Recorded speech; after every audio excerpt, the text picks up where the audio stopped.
언식 TV 핫 인터뷰입니다. 오늘은 코트워치의 최윤정 기자를 만납니다. 어서 오십시오. 안녕하세요. 네, 반갑습니다. 네. 먼저 그 제주항공 참사 희생자들을 애도하고 가족 여러분에게 깊은 위로의 말씀을 드립니다. 자, 서초동의 그 서울중앙지법, 서울고등법원 재판을 취재할 때 요즘도 법조 출입 기자단 비표가 있어야 노트북을 사용할 수 있습니까? 네. 그건 몰랐는데 말이죠. 어떻게 이런 일이 아직까지도 벌어지고 있나요? 이게 법원 내부 규정이라고만 이야기를 하고 있고요. 이제 네. 뭐 저희뿐만 아니라 다른 일반 관계자분들도 노트북을 펴면 이제 법원에 있는 경위님이 오셔서 그 비표를 보여달라고 요청을 하십니다. 그걸 뭐 갑질이라고 해야 되나요? 완장질이라고 해야 되나요? 어떻게 이런 일들이 여전히 벌어지고 있는지 항의는 하시나요? 항의는 아무래도 이제 재판이 진행이 돼야 되는데 뒤에 뭐 기다리시는 분들도 있고 이러면 저희가 그 자리에서 바로 항의를 하기엔 좀 어렵고요. 이제 기다렸다가 좀 여쭤보거나 이런 식으로 하고 있습니다. 그렇군요. 네.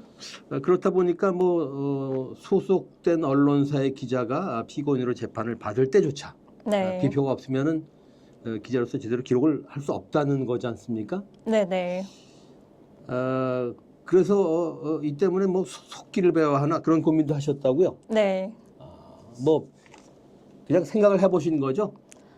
뭐 이제 학원이라든지 이런 것도 한번 알아는 봤었는데 그러세요? 지금처럼 막 인공지능으로 그 녹음본을 다 풀어주는 시대에 수필속기를 배우는 거는 좀 아닌 것 같아서 그렇죠. 네네 마음을 바꿔 먹었습니다. 해외 사례는 어떻습니까? 이런 일이 다른 나라에서도 벌어지나요?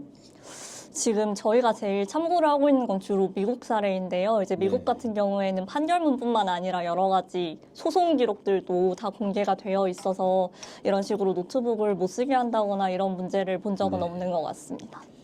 이 법조 기자단이 협력한다면은 이 법원의 보수주의를 깨트릴 기회이기도 한데 말이죠. 예. 그런데 이제 그렇게 협력을 할 만한 동기가 이제 법원에는 법조 기자단도 있지만 그 법조 기자단에 들어가지 못한 비법조 기자단이라는 모임도 또 따로 있습니다. 그렇군요. 그런데 네. 이제 저희 같은 경우에는 비법조 기자단조차 아닌 그런 신생 매체이다 보니까 이렇게 같은 목적을 위해서 좀 움직일 동기를 만들기가 좀 어렵습니다. 아니 비법조 기자단도 진입 장벽이 있습니까? 네네. 그리고 이제 비법조 기자단 같은 경우에는 법원에서 조금 편의를 봐줘서 비표를 3장을 주고 그거를 돌려가면서 노트북을 쓰는 방식으로 취재를 한다고 들었습니다. 이게 일종의 풀 기자처럼 3명만 맞으면 노트북을 휴대할 수 있다 그런 얘기군요. 네. 네. 참 들을수록 참 이게 그 현대 이런 일들이 벌어지는 게 맞나 그런 생각을 하게 됩니다.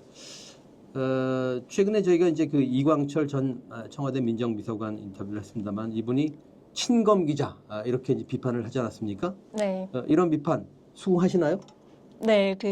저희도 사안이 생겼을 당시에는 잘 몰랐기도 하고 그 재판을 직접 본 거는 아니었는데요. 이제 문제 제기하면서 올려주신 판결문이나 그 당시의 보도들을 좀 비교를 해보니까 확실히 그런 비판이 나올 만한 상황이었다는 생각이 들었습니다.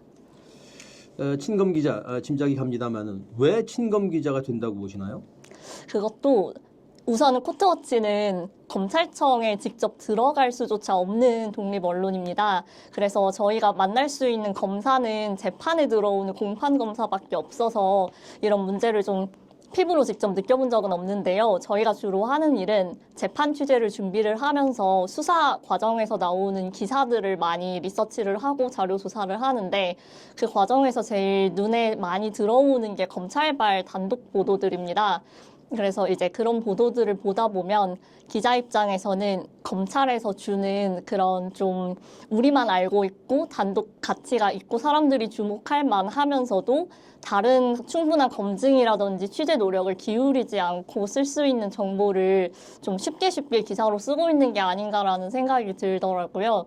그래서 이제 검찰 입장에서는 재판이 시작되기 전까지 사람들의 관심이 높을 때 그 수사 과정을 좀 검찰에 유리하도록 언론을 통해서 이야기를 만들어가고 언론 입장에서도 그 검찰이 주는 정보를 받아서 본인들이 좀 쉽게 주목도가 높은 기사를 쓰고 있는 게 아닌가라는 생각이 들었습니다.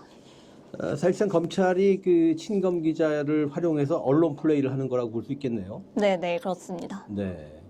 이 문제를 글쎄 뭐 코트워치 해결하기는 어렵겠습니다만 네. 그래도 나름의 대안이랄까 어떤 해결 방향 뭐 그런 생각은 해보실 수 있겠다는 생각에서 네. 네, 어떤 대안이 있다고 보십니까?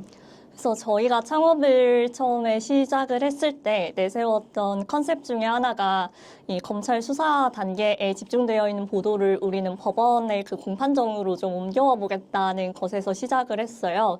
그래서 그 수사 과정에서는 나오지 않았던 여러 가지 이야기들이 나오는 공간이 또 법정이라고 생각을 해서 그 취재에 집중을 하고 있습니다. 네. 해외에서는 공판 취재가 더 일반적이지 않습니까? 네, 그렇다고 알고 있습니다. 그럼 어쩌다 우리는 그 취재 관행이 이렇게 굳어지게 됐을까요? 우선은 그 형사 그 제도 자체가에서 우리나라 검찰이 차지하고 있는 지위라든지 영향력이 워낙 크다 보니까 이제 언론에서도 그런 거를 좀 쫓아갈 수밖에 없다는 이야기를 들었고요. 그리고 좀 제가 느낀 거는 확실히 어떤 사건에 대한 사람들의 관심도가 좀 높은 순간이 검찰이 주목받는 순간, 그 수사가 막 진행되고 있는 순간이다 보니까 이제 재판으로 넘어가면 그 사람들의 관심도가 떨어진다는 현실적인 문제도 있는데 그것을 극복하기 위한 언론 차원에서의 노력도 좀 부족한 것 같습니다. 네. 취재원과 유착 문제는 꼭 검찰만 검언 유착만은 아닙니다만은 각종 유착이 있습니다만 특히 이 정부 들어서 이 정권 들어서 검언 유착 문제가 심각했지 않습니까? 네.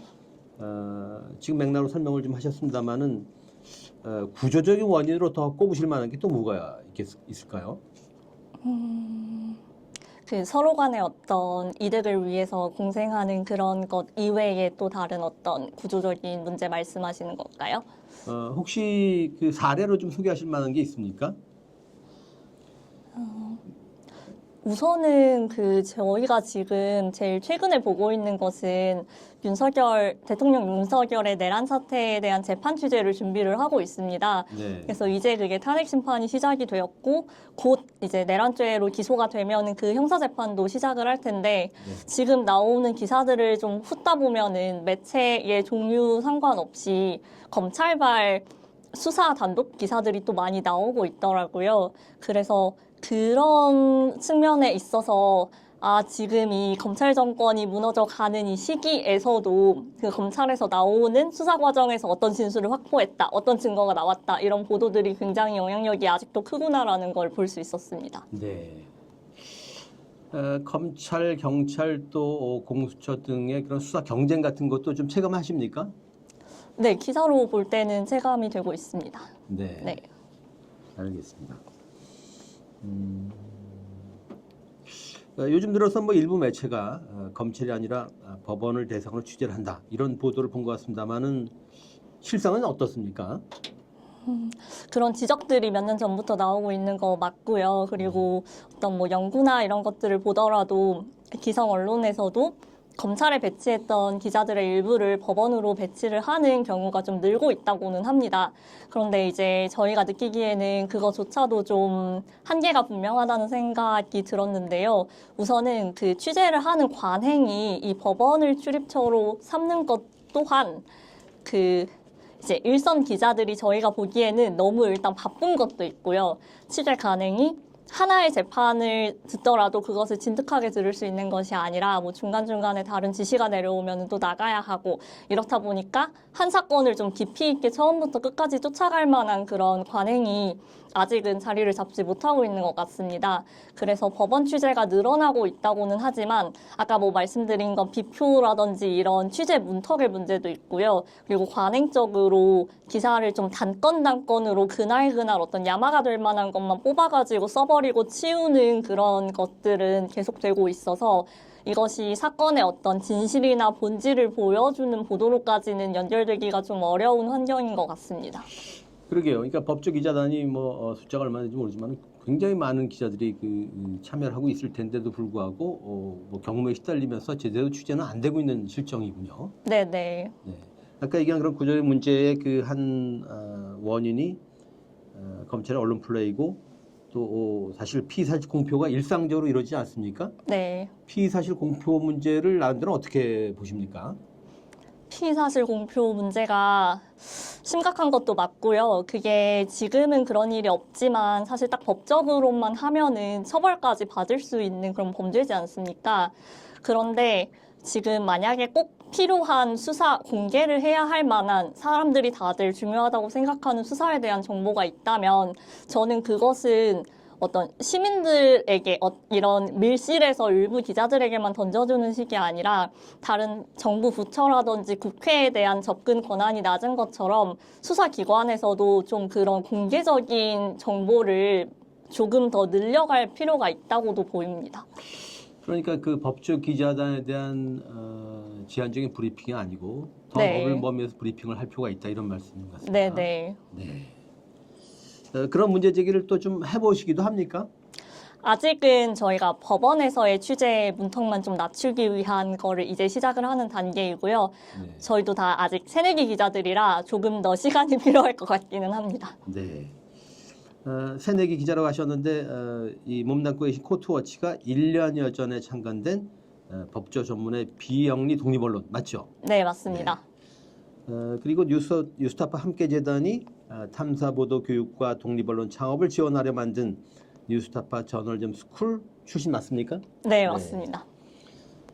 여전히 김주영 기자 둘이서 고군분투 하시는 거죠? 네네. 회사 얘기를 좀 해보시죠. 재미있습니까? 아직은 재미있습니다. 네. 네. 어떤 어려움 있으십니까?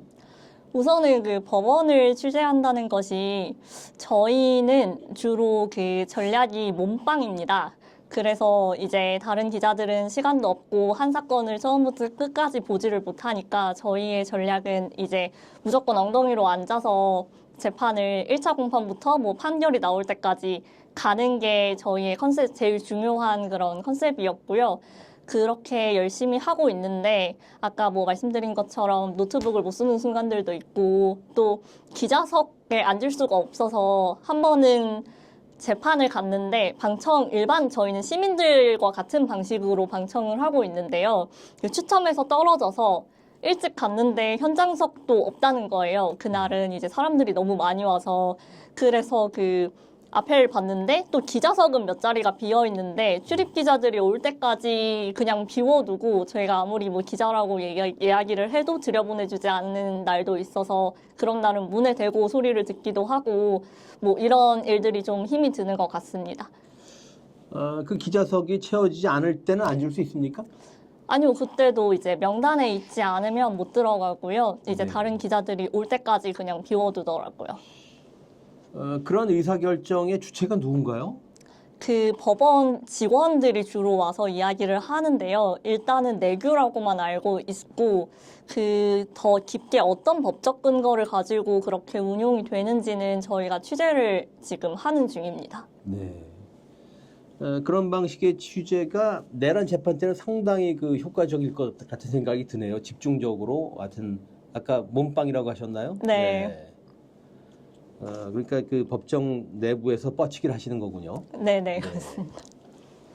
알겠습니다.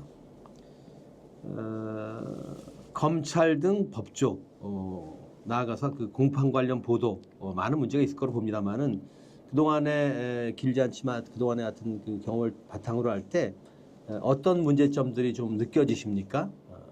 네. 조금 전에 검언 유착 관련된 이야기는 좀 드렸었는데요. 네. 이제 공판 단계로 넘어온 다음 이야기를 좀 드리면 너무 비슷한 기사들이 많습니다.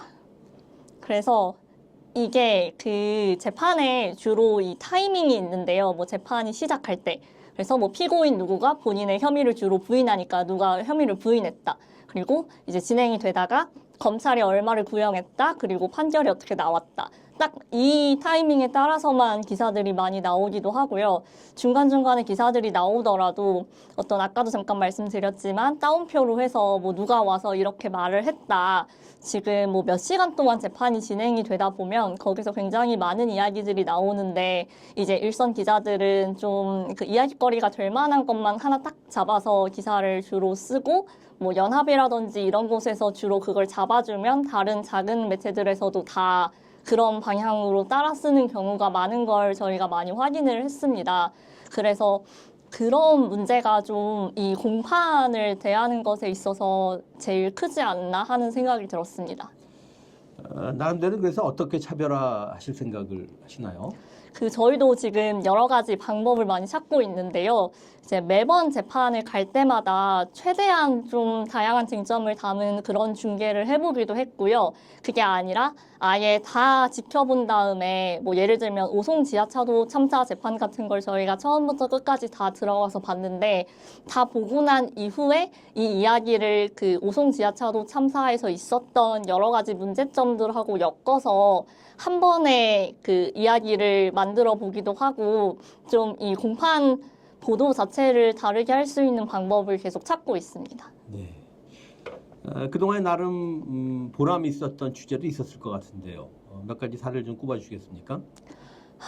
보람이 있었던 주제는 또는 기억에 남는 네. 주제라고 할 수도 있겠습니다만. 네네.